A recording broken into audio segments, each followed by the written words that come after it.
Greetings, citizens. Hey you, how you doing? Hopefully well. I'm so glad that we could meet like this on this very special day. Today we're going to be discussing a relatively unknown, under-discussed, and untraditional serial killer by the name of Gary C. Evans, who was active in New York from 1985 to 1997 and was friends with another serial killer that you may have heard of, David Berkowitz, otherwise known as the Son of Sam. They were homies. We're going to talk about him today. But before we get started, if you have not already, please join the Brat Pack by subscribing and ringing the bell, because I put out a new Morbid makeup video every week, sometimes twice a week. And I would love it if you would be here to hang out with me, because I like you and I think you like me. I think that's why you're here, right? You saw it and you were like, oh, she looks interesting. Hopefully you still think so. So join the Brat Pack. Do it. Do it. Now, the only reason I'm even covering this case, because let me be clear, I had never even heard of Gary Evans until this year, is because my mommy, she texted me and was like, hey, can you please do a video on Gary Evans? Because she had just read a book that was written about him called Every Move You Make, written by a guy named M. William Phelps. She read that book, and then I went ahead and downloaded that book on Audible so I could listen to it myself. And just for clarity, Audible's not a sponsor, but hey Audible, holla at your girl if you want to work together. Anyways, in looking into Gary Evans, I found myself very interested in his case because there's so many things about him and his life and his crimes and his motives that were very unusual and untraditional to me when I think of a serial killer, right? When I think of a serial killer, my brain goes to the great ones, Dahmer, Gacy, Bundy. They did it because it excited them. But that didn't really seem to be the way Gary Evans operated, and we're going to get into that in this video. We're going to get into his weird and unusual motives, his strange relationship he had with the lead investigator that was chasing after him, his several police escapes, and his friendship that he had with fellow serial killer David Berkowitz, the Son of Sam. So, since I found this man to be so interesting, and I went on YouTube and I found that there aren't really that many videos on him, I decided I wanted to put out into the world what I wished existed in the world, right? I wanted to watch this, it doesn't exist, so I'm going to put it out for you. So, gather around and let me tell you the story of the unusual and under-discussed serial killer, Gary C. Evans. So, Gary Evans was born in New York on October 7th, 1954, which makes him a Libra. He was born to parents Flora Mae, the mama, Roy Evans, the papa, and he had one older sister named Robbie. Though Robbie was a couple years older than Gary, the two had a really close relationship from the time that they were young, and they probably had to because their home life was unideal, to say the least. By the time that Gary was only 3 years old, Flora, his mother, had made several suicide attempts, a couple of which she did in front of her children. In one notable scenario, or one of the notable times that she tried to take her own life, she was threatening to kill herself with a gun. She was holding a gun to her head, and her husband, Roy, was like, okay. And he got the gun away from her. And I couldn't find for sure online whether this was an accident or whether this was on purpose, but he shot her in the shoulder, almost taking her shoulder clean off. And people have said that it was on purpose, that he was like, oh, you want to die? Well, how does that feel? You know, to kind of deter her, but this happened in front of the kids. Honestly, the childhood just sounded pretty awful and dysfunctional. Not what you want to bring up kids in if you want them to come out well adjusted, because along with the suicide attempts, his mother just seemed to be pretty mentally unstable in general. She would bring home animals that she would then slaughter in front of the kids for them to eat, so they'd have to like see where their meat was coming from, which, and in addition to slaughtering these animals in front of the kids, she would take Gary on errands where she would go to like the doctor's office and then have him sit outside the doctor's door, and while she was inside the office, she would have sex and he would hear it. So she was cheating on her husband and would bring Gary along as like, I don't know, an excuse to show, oh, I'm not doing anything wrong, see, I have the kid, but then she would sit him outside and go inside and have sex with these people, and then Gary would have to listen to it. And you know, well, if you know true crime and you know serial killers, you know that little boys hearing their moms having sex a lot never equates to anything good. And in addition to the psychological abuse I just mentioned, Gary was also physically abused by his parents. He even said that by the time he was 8 years old, he had been by his father, and that his father would handcuff him in the basement and him, you know? You know what I'm saying. I'm not saying it, but you know what I'm saying. Just not good. Not good stuff. So with all of that said, Gary was a bit maladjusted. He wasn't really he didn't have good role models, so by the age of 8, he was already stealing, he was shoplifting, he was stealing from neighbors, and this would just be the beginning of a very long criminal career for Gary. So by 1968, Gary was 13 years old, and his sister Robbie had moved out, and she had went and she got married, but the marriage quickly dissolved and ended in divorce because the man that she decided to marry was an abusive drunk. Life really is just unliving patterns in our childhoods, right? So she gets a divorce, and Gary decides he's going to go and move in with his sister as emotional support and probably to get away from his parents because the situation wasn't good, so he went and moved in with his sister. So later that year in 1968, Flora, Gary's mother, decided that she had had enough in the relationship that she was in with Gary's father, and they got a divorce. So good for her. That was probably necessary based on how their relationship sounded. So she left, and she decided that she was going to go and stay with her 2 kids. So the 3 of them were staying together, just trying to get their lives back on track now that they were separated from that abusive and toxic relationship with Roy. Though, just for clarity, I'm not going to badmouth anyone a lot, but it didn't sound like Roy was the only problem in all the research I did. It sounded like the couple in general were both pretty dysfunctional to each other, just for clarity. But she moved in with them, Roy was doing his own thing, and it was the 3 of them living together.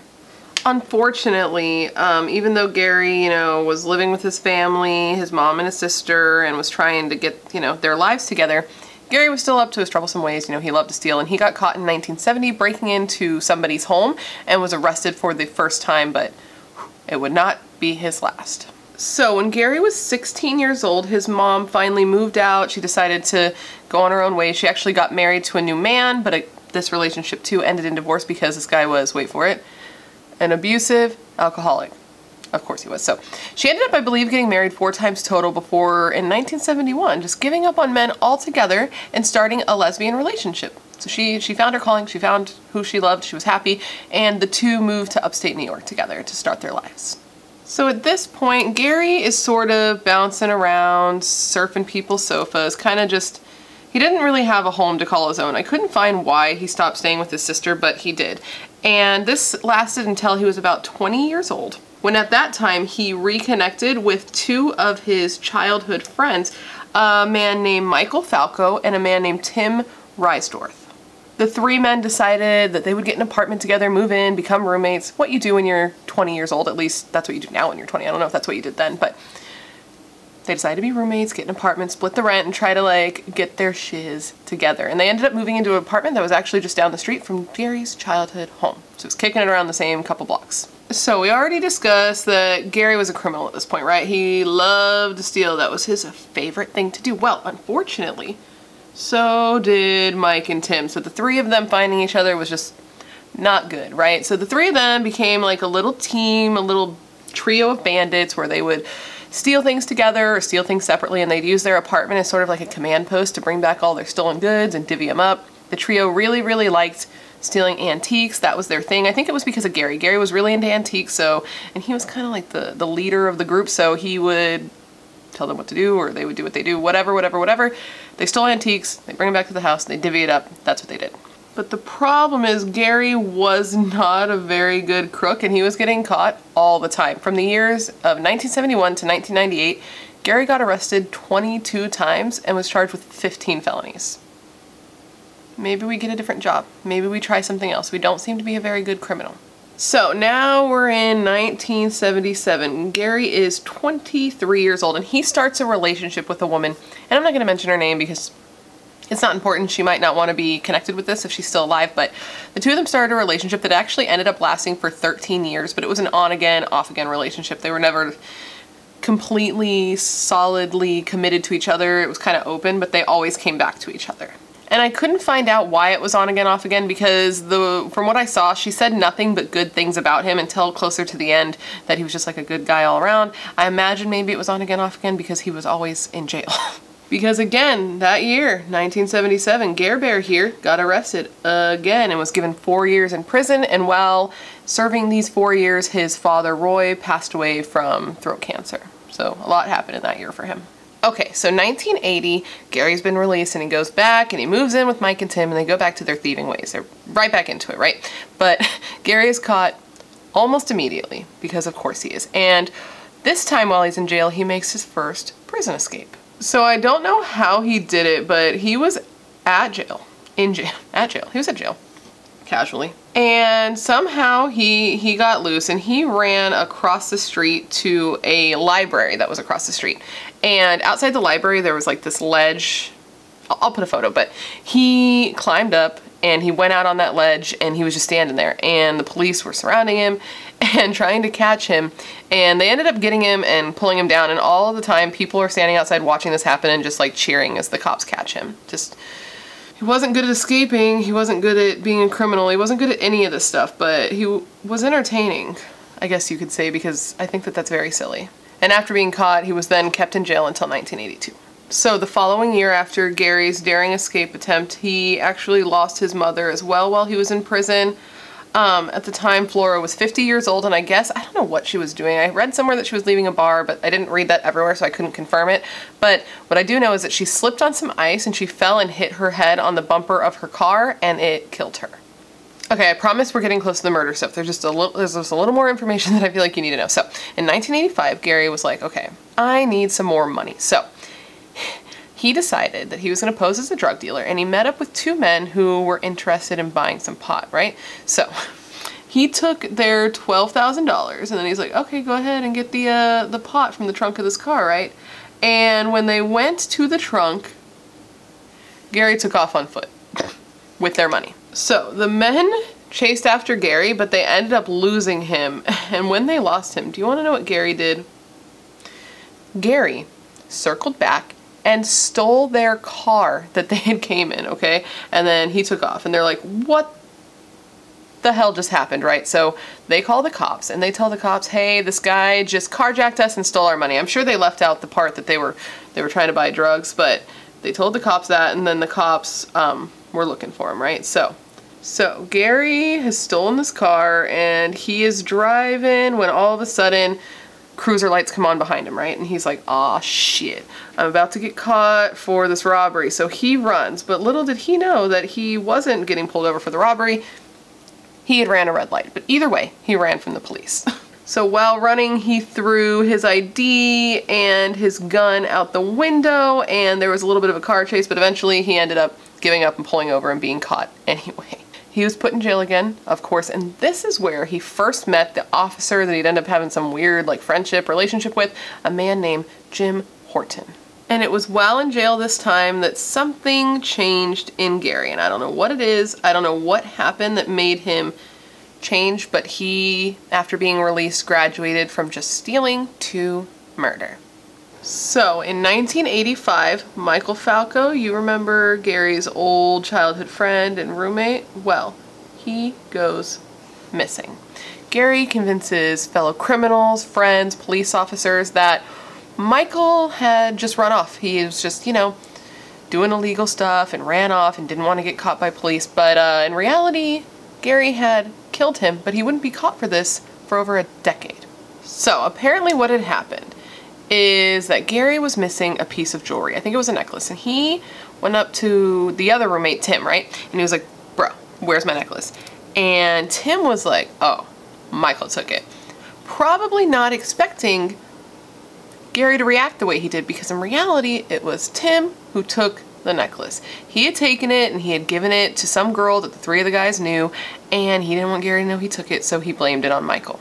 So Gary was super pissed, and he went and he made a homemade silencer, and then he shot Michael Falco in the back of the head, killing him in the apartment that they shared. Tim was home at the time, so Gary was like, okay, help me, we're gonna get rid of him now. So the two of them wrapped him up in a sleeping bag and put him in the trunk of Tim's car, and then drove all the way from New York to Florida, which is where Robbie, Gary's sister, was living at the time, and that's where they disposed of his body. After doing so, they stayed in Florida for a couple of weeks. I think it was actually 6 or 8 weeks, like more than a month, to kind of wait till the heat died down. Okay, so the duo dispose of Michael's body. They head back to New York a couple weeks later, and in that same year of 1985, what do you think happened? Gary was arrested again. And it was this time while he was in prison that he became friends with fellow inmates and fellow serial killer, though at this point Gary wasn't a serial killer yet, but you know who was? His new friend, David Berkowitz, the son of Sam. Apparently in jail, the two were just buddies. They hung out a lot together. They worked out together. David Berkowitz, son of Sam, even had a nickname for Gary. He called him the Great Tricep King because Gary was like sort of ripped, to be honest. He was a bit shorter, Gary. He only stood at 5'6", but he was built like a little, like this. I'm gonna put photos, you'll see. But he was a pretty built guy, so it makes sense that he'd get a nickname like that from his good buddy, David Berkowitz. The two were such good buddies that they would even give each other like little gifts. And on a side note, one of the gifts that David Berkowitz gave him was a fitness magazine, because you know they were workout buddies, so of course he's gonna give him a fitness magazine that just fits for their friendship, right? Well, when he got the magazine, Gary got really pissed off because, I don't know if it was an article or if it was the cover image, but it featured a black person, and Gary Evans was a horrible, horrible racist. As if we needed another example to showcase what a piece of shit Gary Evans was. Gary was so racist that, okay, you remember how I told you that he had started a 13-year relationship with that girl? Okay, well the reason that that relationship finally ended up ending is because, okay, I told you that they were having an open relationship, right? Well, Gary found out that one of the men that this girl was seeing besides him was a black man, and ugh, the audacity, right? According to Gary. So he broke up with her immediately and was like, give me back anything I ever gave you or I'm gonna beat the shit out of you. And she was like, excuse me? Because she had never seen a side of him like that because he was always so nice to her. But he was a racist and he super sucked. F Gary Evans. Anyways, moving on. So Gary finally gets released again on parole, and when he gets paroled, he makes another new friend, a man named Damien Cuomo, who would later be murdered by Gary Evans. But not just yet. Gary did have to kill someone else first. Let's not get ahead of ourselves. So Gary and his new friend Damien start robbing people together as well. They become the new dynamic duo.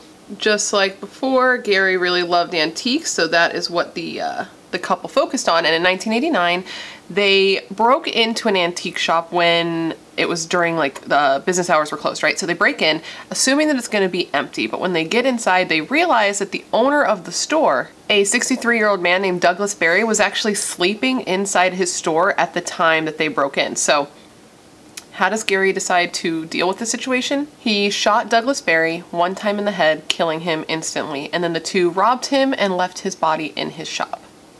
So, just 3 months after this crime, Damien Cuomo would become a victim of Gary Evans himself. Okay, apparently Gary Evans thought that the items that Damien and he had stolen from Douglas Berry's antique shop were worth more money than Damien gave him. So he thought that Damien was trying to screw him over. So, in response to thinking he was being ripped off, he handcuffed Damien behind his back and then shot him 3 times in the back of his head. He then wrapped his body in a shower curtain, a blanket, and a rope, and buried him in a pre-dug grave that was only 3 feet deep. He had made like a wooden makeshift door over the hole, so he closed him in it and then covered the wooden door with soil and like branches and plants that were around the crime scene. And he then took off to Florida with his girlfriend, taking her with him so it would seem less suspicious and not like he was on the run. So after killing Damien, Gary Evans had the audacity to contact Damien's girlfriend. So Damien had a girlfriend and a daughter, and Gary decided to contact her. And first, I don't know exactly what he was doing, but he was like, oh, you know, where's Damien? I heard that he ran off and like left you guys. So he convinced her that her boyfriend had abandoned her and their daughter, and then proceeded to start a sexual relationship with her less than a month after murdering her boyfriend. He then spent a ton of time with both her and Damien's daughter. So gross. Such a dick move. But that's just the kind of guy that Gary was. He also did this, not the sexual relationship part, but he also contacted Mike's girlfriend or his wife. I can't remember if he was married or if it was a girlfriend. But after Mike went missing, he was like, oh, hey, you know, where is he? I haven't heard from him. I heard that he ran off. Where is he? Like, he tried to put thoughts into people's heads so that he wouldn't look guilty. And he also wanted to see what they knew. So in 1991, Gary murdered his next person, and it seems like Gary at this point was getting a little more confident, a little less choosy, a little more comfortable in his killings, because before he had just killed his 2 friends and the antique owner who just happened to be in the wrong place at the wrong time. Well, this time, it wasn't a necessity. Gary Evans, he entered a jewelry store, and he had put his gun like inside of a pillowcase so it would catch his cartridges. And when the owner, a 36-year-old man named Gregory Jobin, he like leaned over to look at a piece of jewelry, and Gary just shot him in the back of the head, just killing him. He then stole $60,000 and fled to Colorado. So while in Colorado, he decided he wanted to get rid of his guns. So he got a metal box, he put his guns in it, and he decided he was going to bury them in a cemetery to try to conceal them, hoping that they would never be found, okay? The story is so ridiculous. Let me just... So Gary is in the cemetery and he's burying his little metal box, and he looks over and he's like, ooh, that bench looks good, right? And he steals a 1,000-pound bench from a cemetery. He steals a 1,000-pound bench from a cemetery. How did he do this, you ask? With a crane. Where did he get this crane, you ask? I have no idea. But he stole a 1,000-pound bench from a cemetery and then took it back to New York to sell it. And when he sold it, he got caught because he sucks at stealing stuff and selling stuff and being a criminal in general. So while in jail for stealing this bench, Gary is put in a cell next to this guy. It was like a high-profile murder case, right? This guy who had supposedly killed his girlfriend. So Gary then agreed to be a snitch for the police and to try to get as much information out of this man as he could, and in exchange he'd get like a lighter sentence, right? So I believe the man confessed the murder to Gary, and Gary was released. Again, the police having no idea that the guy that they were using as an informant was actually a murderer himself, and that they had just released him. He was just sent back into the world and told, follow the rules, bro, and he was like, yes, rules, yes, learn your rules. You better learn your rules. If you don't, you'll be eaten in your sleep. Now, do you guys think that Gary followed the rules? No, he didn't. In 1994, Gary ended up breaking into a public library and he stole a book. And apparently it was a very, very rare and expensive book called Birds of America. Apparently it was a first edition, it was a big deal book, and Gary stole it. So Gary was arrested because of the value of the book, but was given a lighter sentence. His attorney was able to like bargain a lighter sentence because Gary returned the book. So he was released again in 1996. And this is when Gary met back up with his old friend, his old roommate, Tim Reisdorf. And at this time, Tim was married. He had his life on track, or so his wife said, or thought he did, but it didn't take much convincing for Tim to go right back into committing burglaries with Gary, which was a fatal mistake for Tim. The reunited partnership did not last long because in October of 1997, Tim Reisdorf made a phone call to his wife, neither of them knowing that this would be the last time they would ever speak to each other. Apparently that day, Tim and Gary had headed to a storage unit where the two had been now storing all of their stolen goods that they had acquired together. And while there, Gary murdered Tim Reisdorf, who is now 39 years old, by shooting him 3 times in the back of the head. And this time, instead of just disposing of his body, he dismembered Tim with a chainsaw and bagged his body parts separately in trash bags. He then took the pieces of Tim's body and buried them in a shallow grave. So apparently, Gary had found out that Tim had lied to him all those years ago about the necklace. You remember the necklace that he killed Mike Falco over? Well, he found out that Tim had lied about that, and he believed that Tim was just stealing from him in general, and that's why he killed him and cut him into pieces. So at this point, even though Gary is out on either parole or probation, I can't remember which one it is, he ran. He's like, oh shit, I have killed somebody, I need to go. And this time, the police start to put 2 and 2 together based on the relationship to the victim. Now 3 of his friends have gone missing, and now he's missing. They're like, oh, maybe we should look into him for their disappearances. So Gary's in the wind, and while on the run in good old Gary Bear fashion, he starts calling Tim's wife and pretending to be somebody else and trying to find out what she knew and to put ideas in her head, right? So Gary is on the run for 7 months before he's finally caught. And when he's caught, it's in the state of Vermont, living in a tent. Okay, so while in custody this time, for whatever reason, Gary started to crack. Maybe it's because they were finally onto him or because they were actually asking him questions about the disappearances of his friends, but he admitted to all 5 murders. He even helps the police find the bodies of Mike, Tim, and Damien. Now, you remember Jim Horton? I told you about him a bit ago, the cop that Gary ends up having a big relationship and friendship with. Well, after the police uncovered Damien's body, Jim Horton made Gary call Damien's girlfriend, you know, the girl that he had had a sexual relationship with. Well, he made Gary call her, admit what he had done, and apologize for what he had put her through. Such a weird, I don't know, such a weird friendship relationship. Weird thing to do. And can you imagine that phone call? Can you imagine being that woman?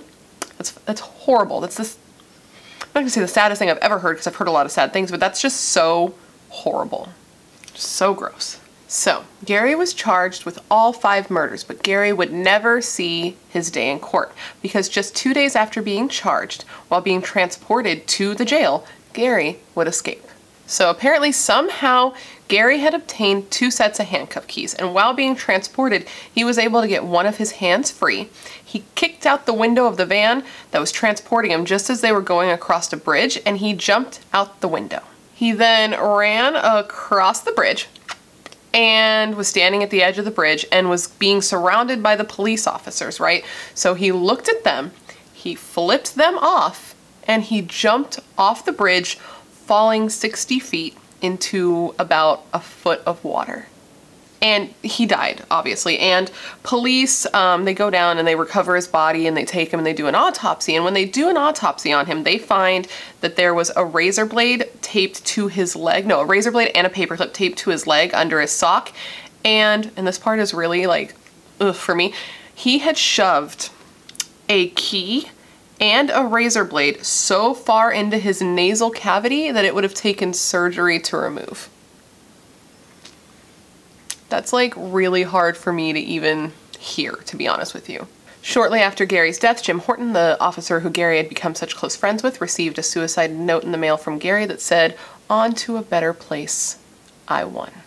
That, my friends, is the story of Gary C. Evans, one of the most under-discussed and untraditional serial killers that I have ever heard of. What do you think? It's such a twisty-turny story, you know, and I'm honestly surprised that it's not discussed more, because there's so many, like, elements to this case that are interesting and kind of comical. I cannot get over the bench thing.